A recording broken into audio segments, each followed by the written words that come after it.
E aí, perdedores? Sobrevivendo?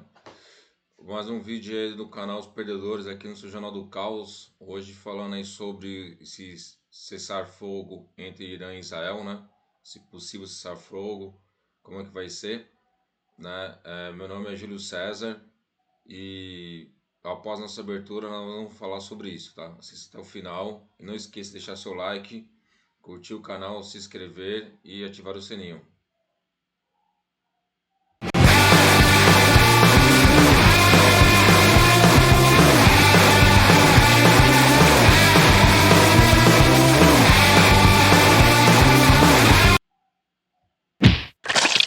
Então, aqui eu peguei uma notícia do Asian Times, né, falando sobre esse cessar-fogo, né, e quais são seus possíveis, né, desdobramentos aí, né.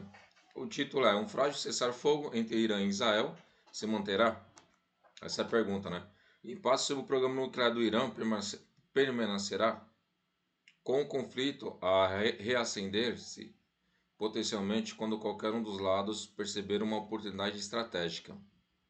Aqui 24 de junho de 2025, por Ali Mahmoudi, né? Acho que é assim que se fala o nome dele, né?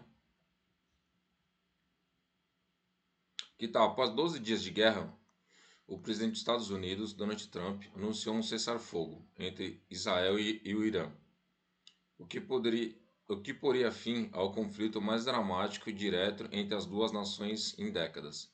Israel e Irã recordaram em aderir ao cessar-fogo, embora tenha dito que responderiam com força a qualquer violação.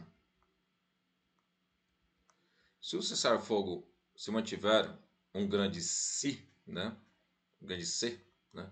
A questão-chave será se isso sinaliza o início de uma paz duradoura ou apenas uma breve pausa antes de um novo conflito. Como mostram estudos contemporâneos sobre guerra, a paz tende a perdurar sob uma de duas condições: ou a derrota total de um dos lados, ou o estabelecimento de dissuasão mútua. Isso significa que ambas as partes se abstêm de agressões, pois os custos esperados da retaliação superam e muito quaisquer ganhos potenciais. Aí é que a pergunta, né? O que cada lado ganhou? A guerra marcou um ponto de virada para Israel em seu confronto de décadas com o Irã. Pela primeira vez, Israel conseguiu trazer com sucesso uma batalha prolongada para o solo iraniano, transferindo o conflito de confrontos com grupos militares apoiados por Irã para ataques diretos ao próprio Irã. Esse está falando do Hezbollah e outros grupos aí, né? Isso foi possível em grande parte devido ao sucesso de Israel nos últimos 2 anos em enfraquecer a rede regional de representantes do Irã, particularmente o Hezbollah no Líbano e milícias xiitas na Síria. Nas últimas 2 semanas, Israel infligiu danos significativos à elite militar e científica do Irã, matando vários comandantes de alto escalão e cientistas nucleares. O número de civis mortos também foi alto. Aqui cenas de destruição do local, né? A sede danificada da televisão estatal iraniana em Teherã. Cheguei a noticiar esse um vídeo semana passada. É interessante vocês assistirem. Eu vou tentar pôr aqui no card, tá bom? Além disso, Israel atingiu um importante objetivo estratégico ao atrair os Estados Unidos diretamente para o conflito. Em coordenação com Israel, os Estados Unidos lançaram ataques contra 3 das principais instalações nucleares do Irã: Fordow, Natanz e Isfahan. Apesar desses ganhos, Israel não atingiu todos os seus objetivos declarados. O primeiro-ministro Benjamin Netanyahu expressou apoio à mudança de regime, instando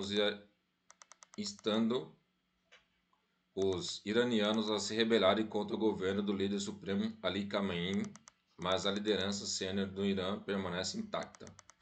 Cara, era isso mesmo, eu queria estabilizar a região. O objetivo deles é uma coisa só: petróleo, né?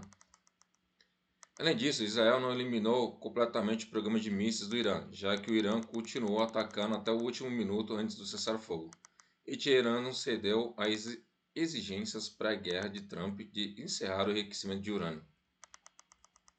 Embora o Irã tenha sido pego de surpresa pelos ataques de Israel, principalmente porque estava envolvido em negociações nucleares com os Estados Unidos, ele respondeu lançando centenas de mísseis contra Israel.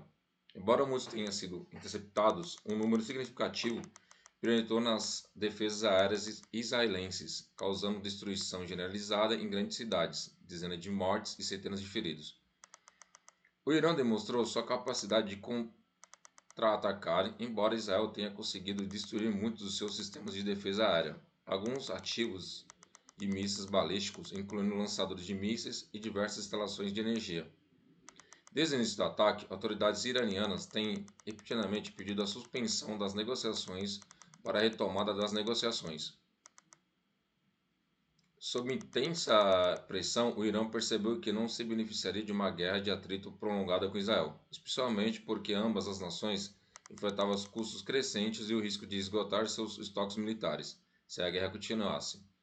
Como sugerem as teorias da vitória, o sucesso na guerra é definido não apenas pelos danos infligidos, mas pela obtenção de objetivos estratégicos essenciais e pelo enfraquecimento da vontade e da capacidade de resistência do inimigo.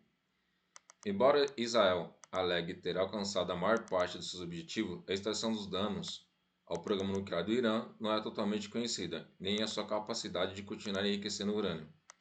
Ambos os lados podem permanecer presos em um impasse volátil sobre o programa nuclear do Irã, com o conflito potencialmente reacendendo sempre que qualquer um dos lados perceber uma oportunidade estratégica. E também aqui ele não cita, né, que o Irã, apesar disso, né, resistiu muito bem aos ataques, né, até bombardeou na base dele dos Estados Unidos, né, considerada uma das maiores bases ali no Catar. Enfim, então então se for analisar aí, será que o Irã também não teve um ganho aí? Após ele bombardear, né, essa base dos Estados Unidos no Catar, aí de Trump veio com essa ideia de cessar fogo, né? Se os Estados Unidos realmente tivesse aí, não tivesse tanto medo assim do Irã, será que ele não continuaria indo para cima, né? O Irã até o momento não admitiu que os Estados Unidos realmente conseguiu destruir, né, suas bases lá de enriquecimento de urânio, enfim. É aquilo que nós falamos, né? Numa guerra, no conflito, a primeira vítima é a verdade, né? O que realmente de fato está acontecendo é algo meio nebuloso, né? O que nós sabemos aí são essas notícias, né? Aqui é um ponto interessante que é colocado nessa reportagem, é a discórdia sobre o programa nuclear do Irã, né? O Irã enfrenta desafios ainda maiores ao emergir da guerra, com pesado impacto em sua liderança e infraestrutura nuclear. Teherã provavelmente priorizará a reconstrução de sua capacidade de dissuasão.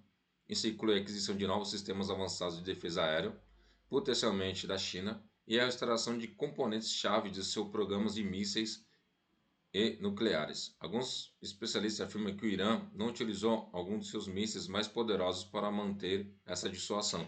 Isso é verdade, né?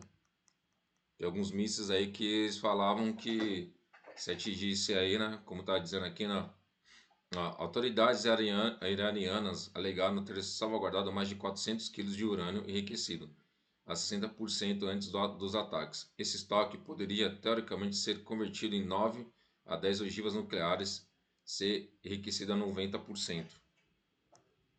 Trump declarou que a capacidade nuclear do Irã havia sido totalmente destruída, enquanto Rafael Grossi, chefe do órgão de fiscalização nuclear das Nações Unidas, disse que os danos à instalação do Irã foram muito significativos. No entanto, os analistas argumentam que o Irã ainda possui um profundo conhecimento técnico acumulado ao longo de décadas. Dependendo da extensão dos danos às suas instalações subterrâneas, o Irã pode ser capaz de restaurar, até mesmo acelerar seu programa em um prazo relativamente curto. E as chances de retomar as negociações sobre o programa nuclear do Irã parecem menores do que nunca. Então isso aqui prova aqui que esses ataques que foram contra o Irã não provou nada, né? Não provou nem que eles estavam fazendo bomba, nem provou aí que os Estados Unidos realmente conseguiu destruir essas instalações, não provou nada, né? Essa disputa aqui que rolou entre esses três, na linguagem popular chulo, parece que foi uma disputa aí de ego, né? Uma disputa aí de masculinidade frágil, né? Para provar quem tinha o pau maior, né? Nessa disputa. Isso que ficou mais evidente, né? Aí aqui está falando, como seria essa dissuasão no futuro? A guerra reformulou fundamentalmente a maneira como Irã e Israel percebem a dissuasão e como planejam protegê-la no futuro. Para Irã, o conflito reforçou a crença de que sua sobrevivência está em jogo. com a mudança de regime sendo discutida abertamente durante a guerra. Os líderes iranianos parecem mais convencidos do que nunca de que a verdadeira destruição requer dois pilares fundamentais: capacidade de armas nucleares e um elemento estratégico mais profundo com a China e a Rússia. Esse conflito aí pode ter jogado o Irã no colo da China e da Rússia, né? O Israel e Estados Unidos pode ter dado um tiro no pé, se não aqui já deu, né? Enfim, para variar, os Estados Unidos fazendo merda, como sempre, né? Como resultado, espera-se que o Irã haja rapidamente para restaurar e avançar o seu programa nuclear, potencialmente caminhando para o armamento real, um passo que ele vinha evitando oficialmente há muito tempo. Ao mesmo tempo, Teherã provavelmente acelerará a cooperação militar e econômica com Pequim e Moscou para se proteger contra o isolamento. O ministro das Relações Exteriores iraniano, Abbas Araghchi, eu acho que é assim que se fala, enfatizou esse estreito relacionamento com a Rússia durante uma visita a Moscou esta semana, particularmente questões nucleares. Israel, por sua vez, considera que a dissuasão exige vigilância constante, uma ameaça incrível de retaliação avassaladora. Na ausência de avanços diplomáticos, Israel pode adotar uma política de ataques preventivos imediatos contra instalações ou figuras de lideranças iranianas caso detecte qualquer nova escalada, particularmente relacionada ao programa nuclear iraniano. Nesse contexto, o cessar-fogo atual parece frágil, sem negociação abrangentes que aborde as questões centrais, ou seja, as capacidades nucleares do Irã, após a hostilidade pode ser temporária. A dissuasão mútua pode evitar uma guerra mais prolongada por enquanto, mas o equilíbrio continua precário e pode entrar em colapso sem aviso prévio. Aqui, ó, Alamin Momori é pesquisador associado de estudos do Oriente Médio na Universidade de Akin. Essa aqui foi o Alim Mamori, né? Acho que esse aqui é o nome dele, fala que foi o que escreveu aqui a reportagem. Isso aqui só demonstra uma questão aqui, né? A se pontuar. Que esses ataques de Israel ao Irã não serviram de nada, né? A motivação deles são pífias, né? Há alegações aí de bombas nucleares do nada, né? Quando ele estava sendo muito atacado aí pela opinião pública sobre os ataques dele sobre a Palestina, e eles resolveram se virar aí o foco para o Irã, enquanto eles continuam atacando a Palestina, né? Sem sombra de dúvida. Enfim, vamos ver essa nos próximos capítulos, né? Para ver o que acontece. Então, se esse cessar-fogo realmente aconteça, e também, né? Para que Israel pare de atacar a Palestina também, né?